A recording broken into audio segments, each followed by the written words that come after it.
the tricky problem of returns. I'm here with Pavan Mahtani. He is General Manager of Returns with Veho. Hello, Pavan, Hey, Bob. Thank you for having me. I'm excited to be here. and thank you for being with me. Now, you know that there's this ongoing debate out there about whether customers should have to pay for returns or not. They obviously think they shouldn't. Retailers and suppliers feel differently. Some brands are even charging a fee to return stuff to the store. So where are we now? Why is returns viewed as a thorn in the side of both retailers and customers? Yeah, it's a very interesting problem. I think when you step back and you look at the history of commerce, supply chain has really been built for forward logistics, right? So we've seen a lot of innovation. 15, 20 years ago, getting a box to your doorstep was this magical experience that was really weren't sure how it works. Today, it's an expectation, right? And we've built this entire network for figuring out forward logistics. And reverse logistics has kind of been left a little bit in the dust and in the dark ages. And so customers and brands are all trying to figure out how to operate with what they're kind of looking at as this necessary evil. Brands have constantly looked at this as this one-dimensional cost center. How do I reduce returns? How do I make sure that no one actually brings these things back? And so sometimes you see these counterintuitive policies like stricter returns policies or intentional friction in the process to make it tougher to get a customer to go do that back, right? But when you step back for a second, the core part of a return policy in general is for a brand to give a customer confidence, to say that we are honoring our product and we believe so much in our product and our brand that we will give you confidence and trust that you can come back and give it back if you don't want it, right? And so what's happened is the logistics component of this, because it's not really been built for reverse logistics, has kind of put these two constituencies at odds with one another.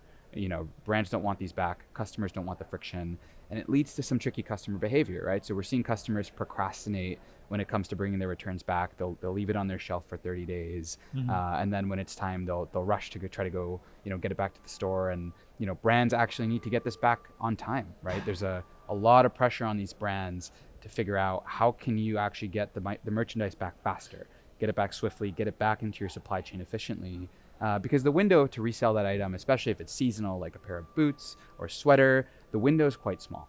So there's two competing incentives, and what we've seen is brands have actually tried to make returns hard to minimize that problem, but they're here to stay, right? In the growth of e-commerce, we've seen returns actually grow over 3 times, e-commerce returns, relative to the growth of what actual commerce has grown. And so returns are here to stay. It's something that brands need to be able to live with.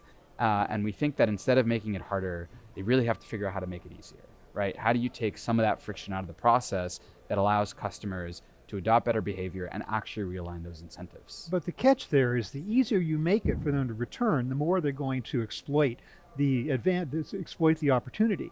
Customers buying many more sizes of a particular item than they intend to keep, try them all on, ship back, or try to return the rest. Isn't that what you're doing? And don't you fall into that trap? Yeah, it's a great point. I mean, we see that behavior already, right? So customers, they're not sure if they're a small or a medium, and so they order both sizes and they return one. This behavior is here to stay because when you think about it, you're actually replacing an experience of going in store and trying a product, right? As a brand, if you're an online brand, maybe you have a storefront, maybe you don't have a storefront. A lot of digitally native brands exist today. You are basically asking your customer, take a risk on me, right? You're spending a lot of money to acquire that customer, and you're asking them, take a risk on me, try my product, but if you don't like it, you're stuck with it. It's not really the way to drive the right business. So figuring out how you can actually do this in a way that's economical and actually enhances the experience is what brands need to do, because it's not going to go away, right? Customers are going to want to figure out how they can try something before they buy it and before they keep it. They're going to adopt behaviors that are native to digital commerce. And I think what you'll see is if you look at the data, we've done studies and we've worked with partners to see that in a lot of cases, customers that return the most can be up to 4 times more profitable for that brand in the long run, right? And think about this for a second. It's very counterintuitive, right? So if you minimize that return, you think you're actually doing a healthy thing for your business. What you're really doing is you're eroding the confidence for that customer to say, you know what, I tried 10 things from this brand. I didn't like 3 of them. I'm going to keep 7, but I'm going to return 3. If you take away their ability to return 3, they're never going to come back and buy 10 again. They're not going to come back and keep 7. And so you basically spend all this money to acquire this customer just to lose them after the first experience. We have studies that show 3 out of 4 customers would actually not go back and shop with the brand if they have a very strict return policy or a poor returns experience. Meanwhile, if a rival supplier is offering more liberal return policies, that's where the customer is going to go, and you're going to lose the business permanently to them. So Exactly. It's competitive advantage, something that becomes necessary. Okay, that being the case though, Pavan, who should bear the cost of returns? Retailer, customer, who? Yeah, people ask me all the time, should a retailer pay or should a customer pay? And I say yes.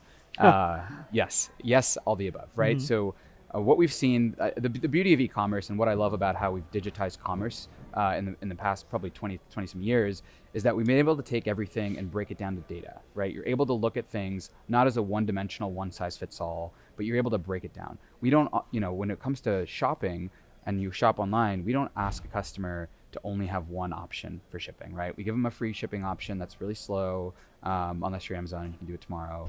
We give them options to pay for convenience, for speed, for different types of service. I think you need to do the same thing on the reverse side, right? It's pretty intuitive. We've done studies that show that over 60% of customers that we've surveyed are actually willing to pay for extra convenience, to have someone come pick it up from their door so they don't have to go run to a store, right? And so we think that there's opportunities to break down and look at who are your most loyal customers, who are your most profitable customers, who are the customers that are actually the small tail end that are exhibiting these bad behaviors, right? And maybe are not profitable and are gaming the system. It's actually a small percentage, but maybe you want to treat those differently. So as a brand, you can break those down and break those and offer a customized solution, right? Give your most profitable or your most loyal customers a very convenient way to come back and be your biggest purchasers on and on and on and not go to a competitor, right? Have a different standardization policy for what the standard experience is, but upcharge for really good convenience. So you're charging differently according to how you value that customer and that customer's history with you. Yes, So almost like a returns credit score. is it the point where the most valuable customers are paying nothing, or are they paying less then? Is everybody paying something? I think what you'll start to see is this evolution of loyalty plans, right? So so brands have customer loyalty plans. Sometimes those plans offer free shipping. Sometimes they offer extended return windows. Sometimes they offer, instant exchanges. If you want to give something, they'll give you credit to buy it right away. So brands have already exhibited behavior that they're willing to invest in logistics and experience with their dollars for their most loyal customers. I think you'll start to see them think about the returns journey of that good as well. So that's going to be a big thing. The other component to this, however, is we encourage our brands to think full stack, right? I think a lot of brands that I talk to think about returns as this one-dimensional transaction. And when you think about all the components of it, if you can get that good back faster, if you can consolidate it with transportation lanes and have a really sophisticated reverse logistics network, and then you can actually bring that back into your inventory faster, that can have a pretty massive impact on your financials and your customer loyalty. So you minimize the cost of the returns and maximize the profit opportunity of that item being able to be resold, assuming, of course, it can be resold. Yes. It's an item that you can put back on the shelf, doesn't have to be discarded or sent to a secondary market or something like that. Right. So that kind of leads me into wondering about this whole issue of inventory optimization. Where are the opportunities there to become more efficient in the whole returns process from the retailer side? Yeah. So when you break down the journey of how, we like to say that every return has some sort of a story. They're very individualized, right? Either the customer has something that they mark as damaged, but it might not be damaged, or the customer doesn't want something because it doesn't fit, but that can immediately be resold. So there's so many different reasons that a return might come through. Getting to understand that decision sooner and sooner and sooner and faster and using data will allow you to make better decisions both across the supply chain and getting something back into your inventory back faster, right? So there's, I think, an often forgotten part of the journey is getting the item from a customer's home back into that supply chain as efficiently as possible, right? So stricter return policies actually put friction. The thing we were talking about earlier leads to procrastination, actually extends that. You lose almost a month sometimes for a customer that can even just get it back to you to start that journey of getting it back into your inventory. So figure out how to make it easier. Figure out where you can see consolidation benefits, and then work with partners that allow you to actually use data to make those intelligent decisions of how fast you want to resell that on the forward side.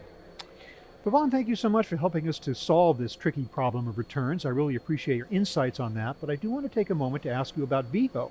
Who are you guys, and where do you fit into this whole topic? Yeah, so Veho is a post-purchase experience company. We offer and we facilitate incredible delivery and returns experiences for customers on behalf of the brands that we work with. So what does that mean? So we will actually execute incredibly high quality e-commerce deliveries and pick up from the doorstep any returns that a customer doesn't want on behalf of these brands. We do this with a flexible crowdsource model.